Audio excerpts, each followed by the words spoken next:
बिहार के सारण जिले के खोदाई बाग गांव में एक पटाखा कारोबारी के घर में विस्फोट में 6 लोगों की जान चली गई। खैरा थाना क्षेत्र के तहत आने वाले इस गांव के घर में धमाकों के बाद आग लग गई और मकान का एक बड़ा हिस्सा गिर गया। जानकारी के मुताबिक कई लोग मकान के मलबे में दबे हो सकते हैं, जिन्हें निकालने की कोशिश चल रही है। मनीष कुमार है हमारे साथ। मनीष, अभी क्या हालात हैं? देखिए, अभी जो स्थिति है उसके अनुसार मलबे से करीब 6 से 8 लोगों को निकाला गया है और उन्हें छपरा के सदर अस्पताल में उन्हें इलाज के लिए वहां पर भेजा गया है और उसी मलबे से 6 लोगों का शव निकाला भी गया है।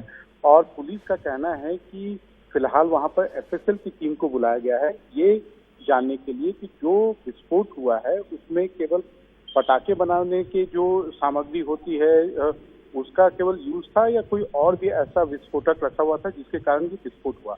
लेकिन चूंकि वहां पर इस घर जो है वो जमींदोज हुआ है, उसके पहले करीब 1 घंटे तक लगातार वहां पर विस्फोट होता रहा।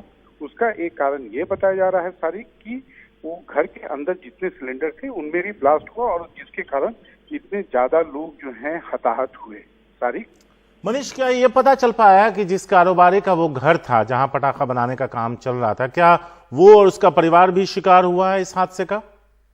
सारे लोग उसी जो व्यापारी है, जो कारोबारी है, उसी के परिवार के लोग हैं, उसी के सगे संबंधी हैं और कुछ लोग जो उसके यहाँ काम करते थे पटाखा बनाने का, वो लोग इसके विक्टिम में उन लोगों का ही नाम है।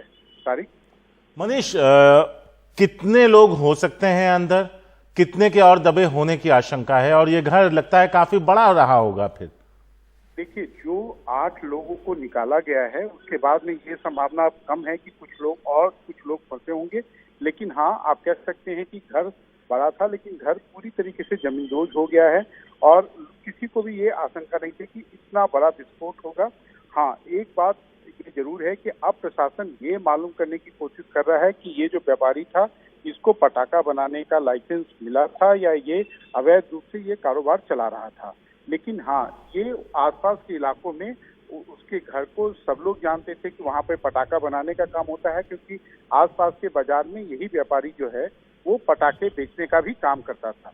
तारिक, मनीष, आप बता रहे हैं कि 8 लोग निकाले गए, तो क्या 8 में से 6 मृत निकाले गए और जो 2 अभी जिंदा हैं उनकी हालत? नहीं, ये सारी जो मृतक हैं वो 6 हैं, जो घायल अवस्था में निकाले गए हैं उनकी संख्या 8 बताई जा रही है और उन्हें छपरा के सदर अस्पताल में इलाज के लिए भेजा गया है।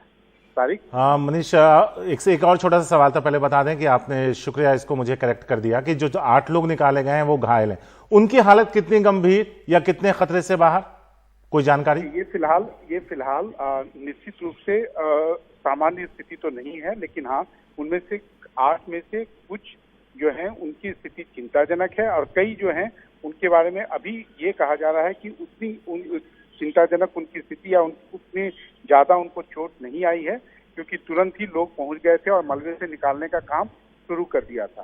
तारिक, इतना बड़ा धमाका मनीष, आसपास के घरों को भी नुकसान पहुंचा, क्या उसमें भी लोग चपेट में आए? नहीं, ऐसा आसपास के घरों में उसके कारण जो है उसका इम्पैक्ट तो है, लेकिन कोई घर क्षतिग्रस्त, कोई घर गिरा नहीं है।